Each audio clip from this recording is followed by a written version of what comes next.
the last green heartbeat. There is a place on Earth where time breathes differently, a place where trees have stood for centuries, holding up the sky with their branches, where water does not simply run, it flows, where life does not exist in the singular, but in the millions. We call it the Amazon, but perhaps we should call it by its true name, the lungs of the planet. The equatorial Amazon, that stretch of living rainforest that runs through Ecuador, Peru, Colombia, and Brazil, is not just an ecosystem. It is the system. It absorbs carbon dioxide. It generates oxygen. It creates what are known as flying rivers, currents of vapor that travel thousands of miles across the continent and become rain over farmland, cities, and entire watersheds. When it rains in Buenos Aires, in Bogotá, in Mexico City, part of that rain was born here.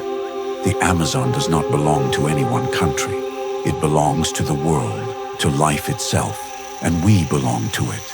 It is home to 10% of all the planet's biodiversity, more than 3 million species of plants, animals, and insects, many of them still unnamed, still undiscovered.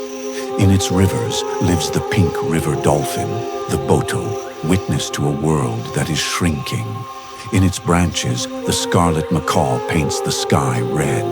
On its dark forest floor, the poison dart frog walks without fear, dressed in colors that are a cry of life. But the Amazon is not only nature, it is also culture. More than 400 indigenous groups live here, each with its own language, its own cosmology, its own way of understanding time and life. Some live in voluntary isolation, choosing to exist outside the world we call modern. Their knowledge is not folklore, it is science, it is medicine, it is the accumulation of thousands of years of observing, listening to, and caring for a world we are only beginning to understand. They do not live in the rainforest. They are the rainforest. And they are disappearing at the same speed as the trees around them. Every minute, the Amazon loses an area the size of a soccer field. Intentional fires, illegal mining, monoculture plantations pushing into what should be untouchable. When a tree falls, it does not fall alone. It takes with it decades of photosynthesis. It takes the insects that depended on its bark, the birds that nested in its branches, the fungi that wove invisible networks through its roots. It takes with it a silence that should never have happened.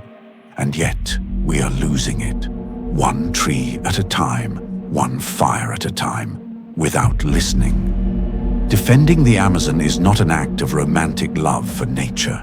It is the most urgent, most necessary act of our time, because without the Amazon, the water cycle breaks, the climate destabilizes, millions of people lose the rain that feeds their crops, species that could cure diseases disappear before they are ever discovered.